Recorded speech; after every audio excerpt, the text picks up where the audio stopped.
Hai, apa kabar anak-anak Miss Widi semuanya? Miss Widi ucapkan selamat datang di kelas IPS tentunya bersama dengan Miss Widi. Baik, kali ini kita akan bahas tema 3 tentang potensi lingkungan ekonomi dengan submateri kerajaan-kerajaan Hindu-Buddha di Indonesia. Di mana tujuan pembelajaran kita hari ini itu adalah peserta didik dapat mendeskripsikan perkembangan masyarakat Indonesia pada masa Hindu-Buddha. Tepatnya yang akan kita bahas itu adalah kerajaan-kerajaan Hindu-Buddha di Indonesia.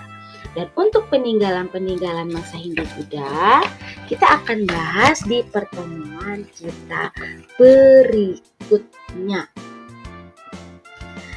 Baik, lahirnya kerajaan-kerajaan yang bercorak Hindu-Buddha merupakan salah satu bukti adanya pengaruh kebudayaan Hindu-Buddha di Indonesia. Pada masa pemerintahan kerajaan-kerajaan ini, tradisi agama dan kebudayaan Hindu-Buddha di Indonesia berkembang dengan pesat. Nah, kapan kerajaan-kerajaan ini berdiri? Lalu kebudayaan apa yang dihasilkan dari perkembangan kerajaan-kerajaan tersebut? Mari kita bahas satu persatu di materi kita kali ini. Nah, ini dia. Ada beberapa kerajaan-kerajaan Hindu-Buddha yang akan kita bahas ya pada kali ini. Yang pertama ada Kerajaan Kutai, yang kedua ada Kerajaan Tarumanagara, yang ketiga ada Kerajaan Kalingga, dan yang keempat Kerajaan Sriwijaya, dan yang kelima Kerajaan Mataram Kuno, dan yang keenam Kerajaan Medang, yang ketujuh Kerajaan Kediri, dan kedelapan Kerajaan Singasari, dan yang kesembilan Kerajaan Majapahit. Jadi kira-kira ada 9 kerajaan Hindu-Buddha di Indonesia yang akan kita bahas. Baik, kita akan bahas yang pertama itu adalah Kerajaan Kutai ya. Nah, Kerajaan Kutai ini berdiri abad ke-5. Lokasi atau tempatnya itu berada di Muara Kaman, tepatnya di Sungai Hulu Mahakam, Kalimantan Timur, di mana kerajaan ini atau Kerajaan Kutai ini bercorak Hindu, dan Kerajaan Kutai ini merupakan kerajaan Hindu tertua di Indonesia. Di mana raja-raja Kutai itu yang pertama adalah Kudungga sebagai pendiri kerajaan. Lalu Kudungga memiliki putra bernama Aswawarman. Nah, di mana Aswawarman di sini menandakan pengaruh Hindu-Buddha sudah berkembang di Kerajaan Kutai pada saat itu. Selanjutnya dilanjutkan oleh Mulawarman ya, di mana Raja Mulawarman ini merupakan raja yang terkenal di Kutai, dan pada masa pemerintahannya Kerajaan Kutai berada di puncak kejayaannya. Nah, dari pemerintahan Raja Mulawarman ini berhasil mensejahterakan rakyat yang disebabkan oleh kebijaksanaan dan kedermawanan beliau kepada para kaum Brahmana.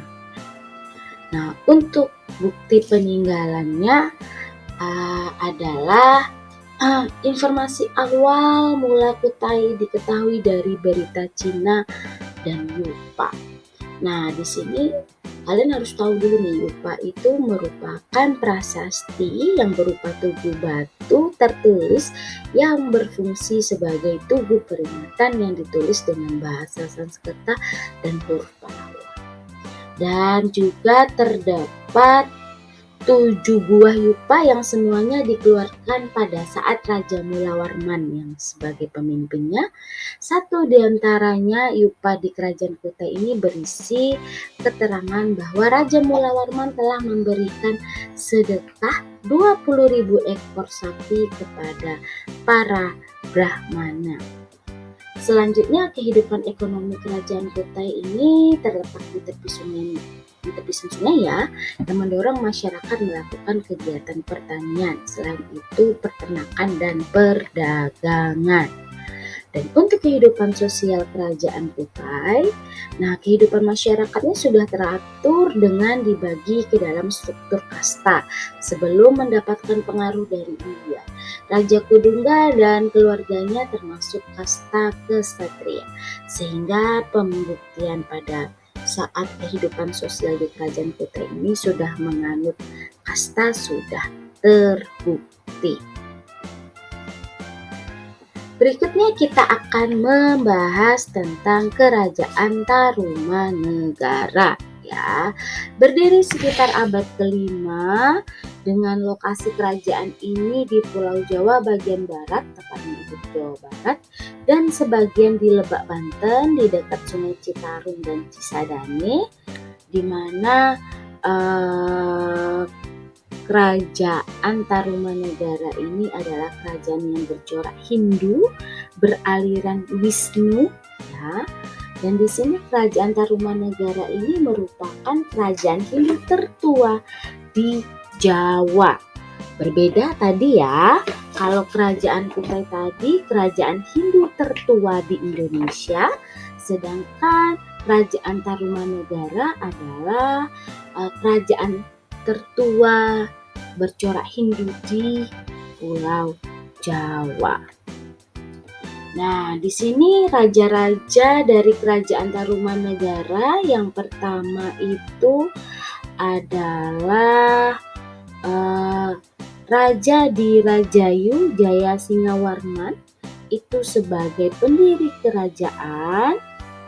Nah, lalu raja yang terkenalnya itu adalah Purnawarman, di mana Raja Purnawarman ini terkenal karena gagah berani, tegas, jujur, adil, dan arif dalam pemerintahan. Ia juga dekat dengan para Brahmana dan rakyatnya. Nah, untuk bukti peninggalan kerajaan Tarumanegara ini sendiri, 7 buah prasasti dan berita Cina berupa perjalanan Fei Yen. Nah, di sini kalian harus tahu apa itu prasasti. Nah, di sini prasasti adalah piagam atau dokumen yang ditulis pada bahan yang keras dan tahan lama. Nah, tadi dikatakan ya, atau sudah disebutkan peninggalan kerajaan Tarumanegara itu ada 7 prasasti. Dan 7 prasasti itu adalah Prasasti Ciarutun, Prasasti Kebon Jeruk, Prasasti Pasir Awi, Prasasti Jambu, Prasasti Muara Cianten, dan Prasasti Tugu, dan yang ketujuh adalah Prasasti Lebo. Nah, pada gambar ini sendiri ya adalah Prasasti Ciarutun ya. Nah, prasasti ini terletak di Cianpa, Bogor, di mana prasasti ini menjelaskan tentang adanya lukisan sepasang kaki yang dianggap sama dengan telapak kaki Dewa Wisnu. Selanjutnya, kehidupan ekonomi kerajaan Kartanegara, di mana masyarakatnya bertani dan berdagang. Barang yang diperdagangkan seperti cula badak, kulit penyu, dan perak. Untuk bidang pertaniannya yang terkenal saat kerajaan Tarumanegara yang dipimpin oleh Raja Punawarman, ya, itu untuk bidang pertaniannya adanya pembangunan irigasi oleh Raja Punawarman ya. Itu Sungai Gumati sepanjang 6.112 tumbak atau 11 km berfungsi sebagai irigasi dan mencegah bahaya banjir. Informasi ini terdapat pada Prasasti Tugu.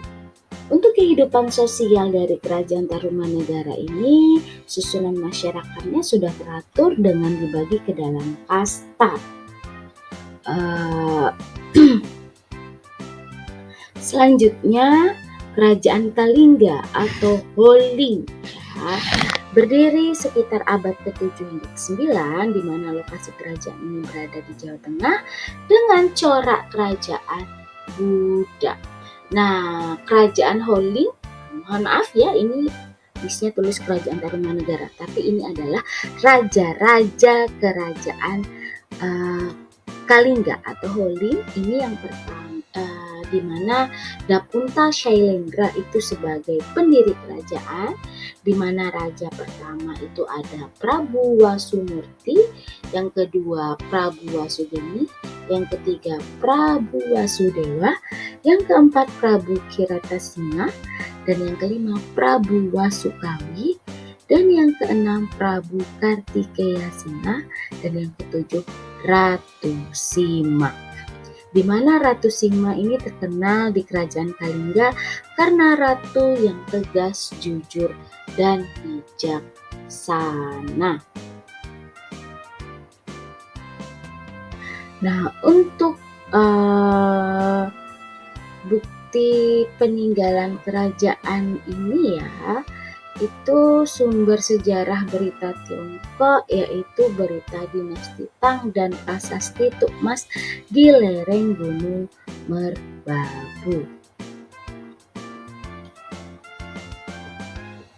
Nah, untuk kondisi kehidupan ekonomi Kerajaan Kalingga itu bertumbuh pada sektor perdagangan yang berpusat pada pasar dan ditumpu oleh kegiatan pelayaran. Dan untuk kehidupan sosial Kerajaan Kalingga ini, di mana lembaga kerajaan dan lembaga kemasyarakatan memiliki fungsi dan tanggung jawab yang jelas. Hukum dan undang-undang sangat dipatuhi oleh rakyatnya. Yang keempat, kita akan bahas Kerajaan Sriwijaya. Berdiri sekitar abad ke-7, di mana lokasi atau letak kerajaan ini di Palembang, di dekat pantai dan di tepi Sungai Musi. Kerajaan Sriwijaya ini kerajaan yang bercorak Buddha ya, di mana kerajaan ini merupakan salah satu kerajaan terbesar di Indonesia. Dan Kerajaan Sriwijaya itu menjadi pusat agama Buddha di Asia Tenggara seperti yang diceritakan oleh Yi Ting.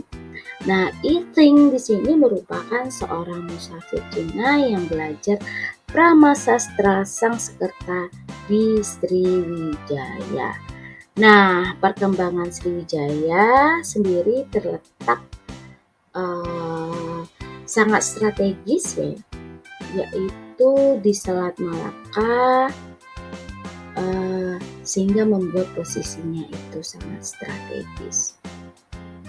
Nah, di sini Kerajaan Sriwijaya terkenal dengan kerajaan maritim yang menguasai lalu lintas pelayaran dan perdagangan dari Selat Malaka, Selat Sunda hingga Laut Jawa, karena memiliki armada angkatan laut yang kuat dan mampu menguasai Sunda dan Laut Jawa.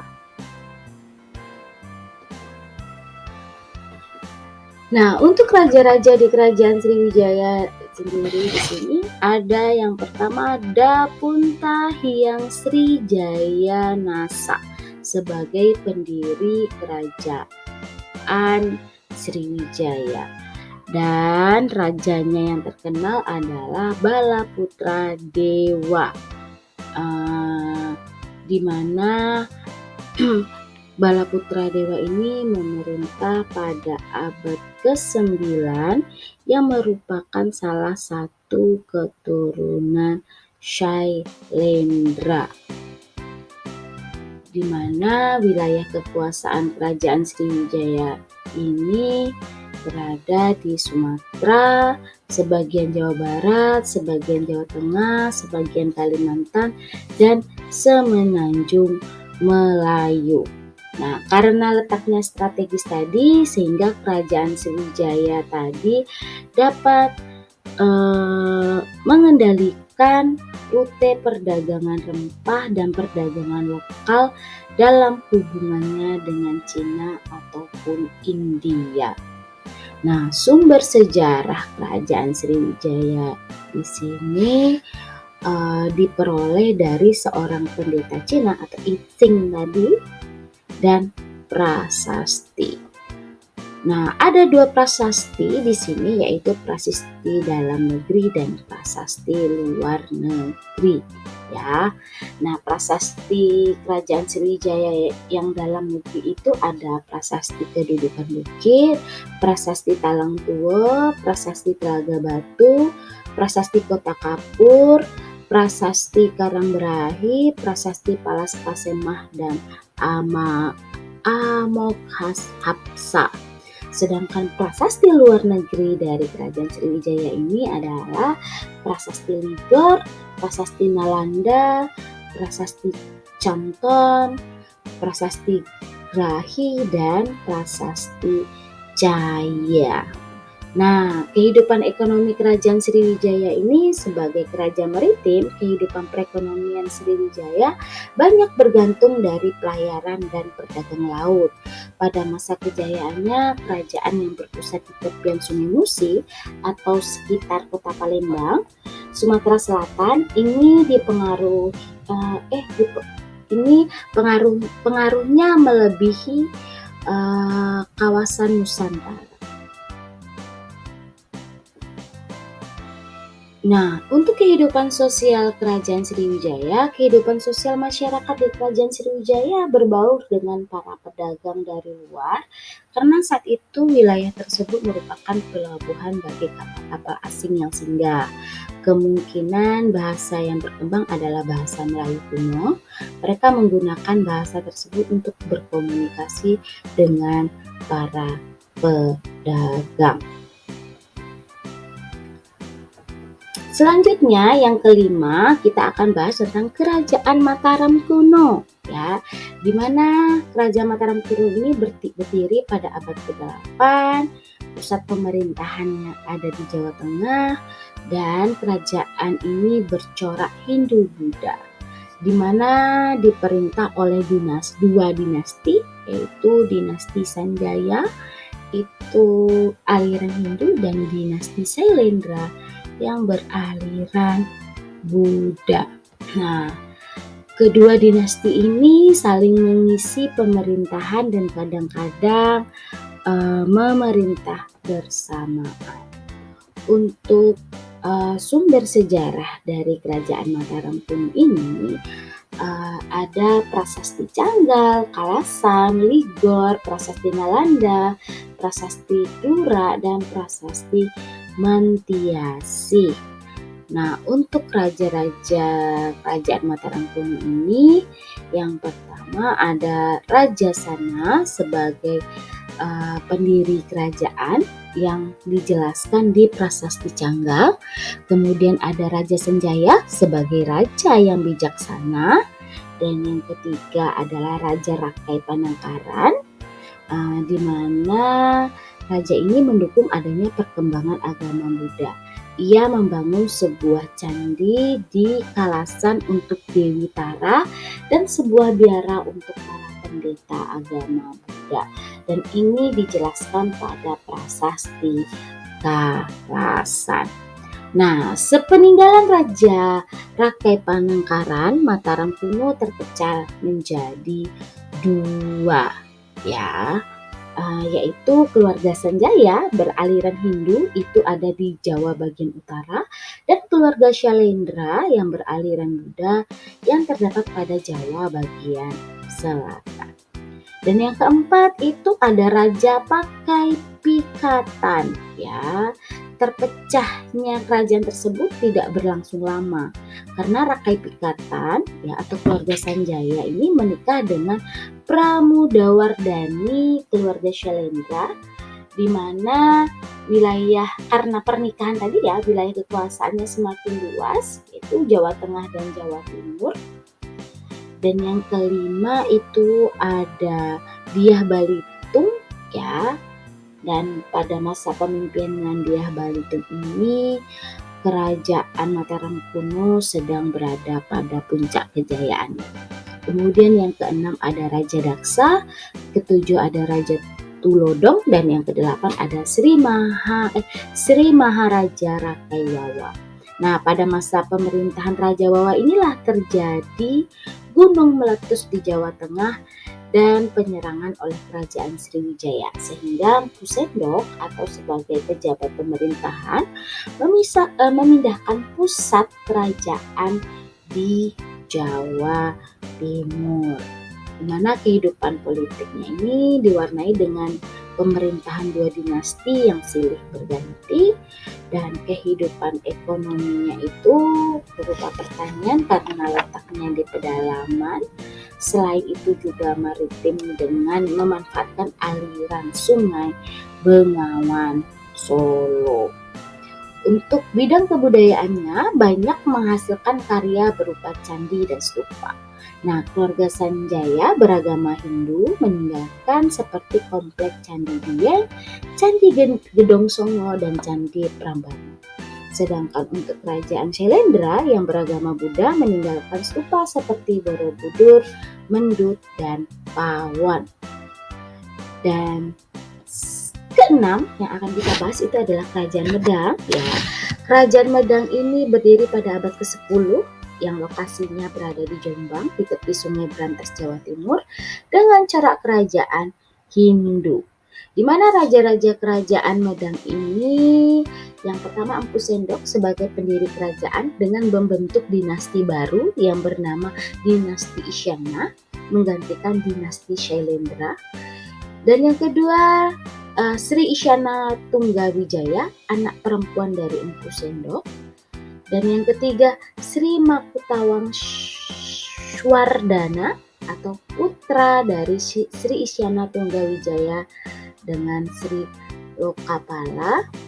Dan yang keempat Sri Dharmawangsa pada tahun 990 Masehi mengadakan serangan ke Sriwijaya sebagai upaya mematahkan monopoli perdagangan ya, akan tetapi gagal. Pada tahun 1016 terjadi peristiwa Pralaya, yaitu gugurnya Dharmawangsa dan keluarga karena diserang kerajaan Worawari dari Jawa Tengah atas dorongan kerajaan Sriwijaya. Dan pada peperangan tersebut hanya Airlangga yang selamat. Nah, di sini Airlangga atau menantu dari Sri Dharmawangsa dari raja yang terkena tadi mengadakan pemulihan hubungan baik dengan Sriwijaya dengan membantu Sriwijaya ketika diserang oleh Raja Kolomandala dari India Selatan.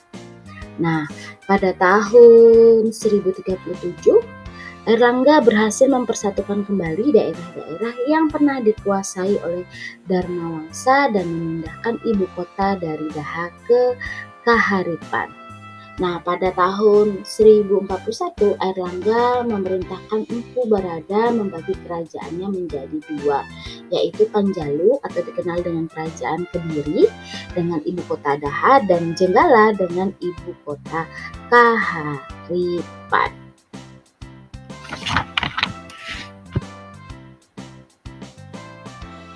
Nah, untuk kehidupan ekonomi ya, Kerajaan Medang ini adalah pelayaran dan perdagangan.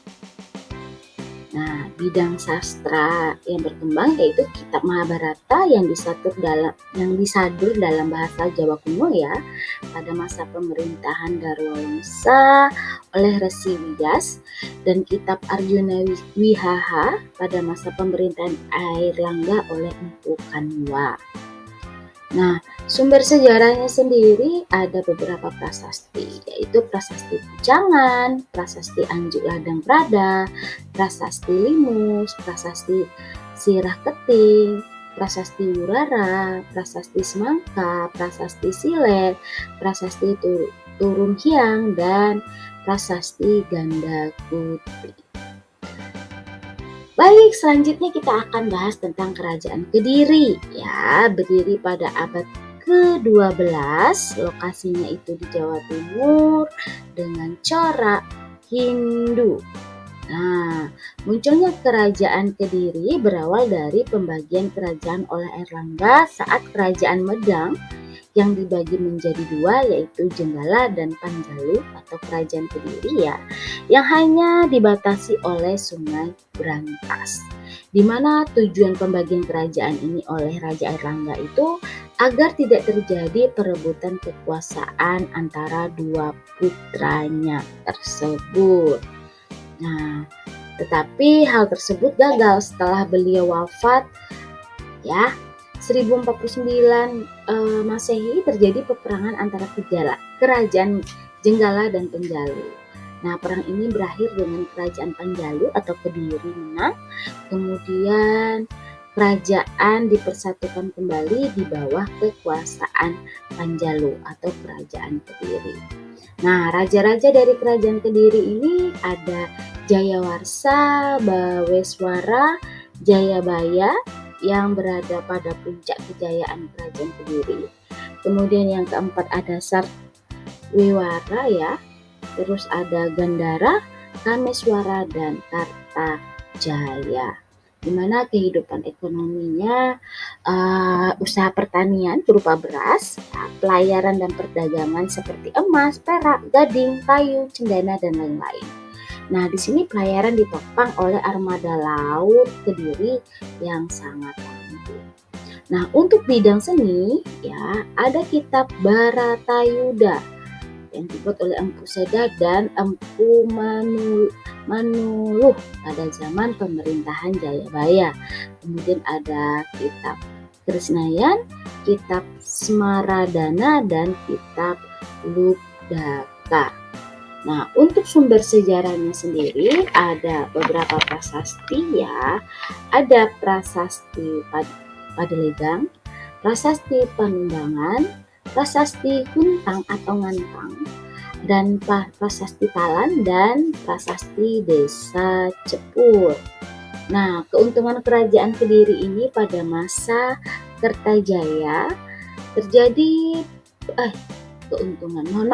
keruntuhan kerajaan Kediri ini pada masa Raja Kertajaya. Terjadi pertentangan antara Kertajaya dengan Brahmana karena kelakuan Kertajaya ini yang sombong dan melanggar adat. Nah, di sini para Brahmana mencari perlindungan kepada Ken Arok yang pada saat itu penguasa di Tunapel. Pada tahun 1222, Ken Arok dan dukungan Brahmana itu mengalahkan Kediri. Selanjutnya, Kerajaan Singasari yang berdiri pada abad ke-13 di Jawa Timur, di mana kerajaan ini bercorak Hindu. Di mana raja-raja kerajaan Singasari ini, yang pertama Ken Arok sebagai pendirinya, yang kedua Kertanegara, yaitu raja pada puncak kejayaannya pada saat itu, di mana memperluas daerah Bali, Kalimantan, Barat Daya, Maluku, Sunda, dan Pahang. Nah, Kartanegara pada tahun 1275 dia mengirimkan tentaranya ke Melayu untuk menggoyahkan kerajaan Sriwijaya. Selain itu menahan serbuan tentara Mongol di bawah pimpinan Kaisar Kubilai Khan sebagai ekspedisi Pamalayu dan menghambat ekspansi kekaisaran Cina. Nah, sumber sejarahnya ini ada di bidang sastra, kitab Negara Kertagama dan Paraton, dan Candi Jawi, Candi Jago, Candi Kidal, dan prasasti Urare, Majusri, dan Maluru. Nah, di sini kehidupan ekonominya dari kerajaan Singosari tadi ya, pertanian dan perdagangan didukung dengan wilayah Singasari yang terletak di daerah pedalaman dan dialiri dua sungai besar, yaitu Bengawan Solo dan Kali Brantas. Selain itu, sungai ini dimanfaatkan sebagai sarana lalu lintas pelayaran dan perdagangan. Nah, keruntuhan Singasari ini adalah serangan Raja Jayakatwang, keturunan kerajaan Kediri. Jayakatwang ini mengetahui bahwa Singasari dalam keadaan lemah, sebab tentaranya masih berada di Sumatera atau Melayu tadi. Dan yang terakhir kita akan bahas tentang Kerajaan Majapahit ya, berdiri pada abad 1293 Masehi di Mojokerto, Jawa Timur dengan corak Hindu-Buddha terbesar dalam sejarah Indonesia. Nah, munculnya Kerajaan Majapahit ini erat hubungannya dengan keruntuhan Singasari. Raden Wijaya merupakan menantu Kartanegara yang berhasil meloloskan diri dan mendapat pertolongan dari Arya Wiraraja atau Bupati Sumeneb pada saat itu agar mendapatkan pengampunan dari Jayakatwang dan diberi tanah di hutan tarik dekat Mojokerto. Daerah tersebut kemudian diberi nama Majapahit. Nah, raja-raja Kerajaan Majapahit ini ada Raden Wijaya atau Ketarajasa Jayawardana sebagai pendiri, kemudian Sri Jaya Nagara, yang ketiga Tribuana Wijaya Tunggadewi, yang keempat Hayam Wuruk atau Sri Rajasa Nagara, kemudian ada Wikramawardana, Dyah Ayu Kencana, dan Kertawijaya atau Brawijaya. Nah, Kerajaan Majapahit mencapai masa kejayaan pada era Hayam Wuruk, Raja Sanagara, dari tahun 1350 sampai 1389 Masehi berkat adanya dukungan dari Mahapati Gajah Mada yang sangat gigih dalam berperang mempersatukan Nusantara dengan Sumpah Palapa. Nah, untuk keruntuhan Kerajaan Majapahit sendiri, wafatnya Patih Gajah Mada pada tahun 1368 Masehi dan Hayam Wuruk tahun 1389 Masehi. Nah, adanya perebutan tahta yang menyebabkan perang saudara antara Kusumawardhani dengan Wirahbumi ya, yang dikenal dengan Perang Parakrek. Dan yang ketiga meluasnya pengaruh Islam, dan yang keempat lahirnya Kesultanan Demak pada tahun 1522 dan Kerajaan Majapahit berhasil dikuasai seutuhnya oleh Demak yang dipimpin oleh Adipati Unus. Nah, untuk kehidupan ekonomi dari Kerajaan Majapahit ini berkembang menjadi negara agraris dan negara maritim. Negara agraris di sini Majapahit terletak di daerah pedalaman dan dekat dengan aliran sungai, sangat cocok untuk pertanian dengan hasil utamanya adalah beras. Untuk meningkatkan pertanian, dilakukan pembuatan saluran pengairan, bendungan, dan pemanfaatan lahan pertanian secara bergilir. Sedangkan untuk sebagai maritim, ya, armada laut yang kuat sehingga mampu mengawasi seluruh perairan di Nusantara. Beberapa kota pelabuhan pusat perdagangan pada zaman Majapahit antara lain Canggu, Surabaya, Gresik, Sedayu, dan Tuban. Dan untuk sumber sejarah dari Kerajaan Majapahit ini ada Prasasti Gunung Batak, Prasasti Kudadu, Prasasti Blambangan, Prasasti Langgaran, kemudian ada Kitab Pararaton, Kitab Sutasoma, dan Kitab Negara Kertagama. Untuk bidang sastranya ini ada Kitab Negara Kertagama, yaitu Empu Panca, berkembangnya Kerajaan Majapahit pada saat masa Hayam Wuruk, dan Sutasoma dibuat oleh Empu Kentular, terkenal dengan Bhinneka Tunggal Ikanya. Nah, untuk bidang seni sendiri ada Candi Penataran dan Sawentar ya, yang ada di Blitar, Candi Tigarwangi dan Surawana yang ada di Pare dan Kediri, dan Candi Tikus. Nah, itu dia materi kita tentang kerajaan Hindu-Buddha yang ada di Indonesia. Terima kasih yang masih menyaksikan video ini sampai selesai. Semoga video ini membantu kalian untuk memahami materi kita kali ini. Baik, sampai jumpa di pertemuan kita berikutnya. See you, bye-bye.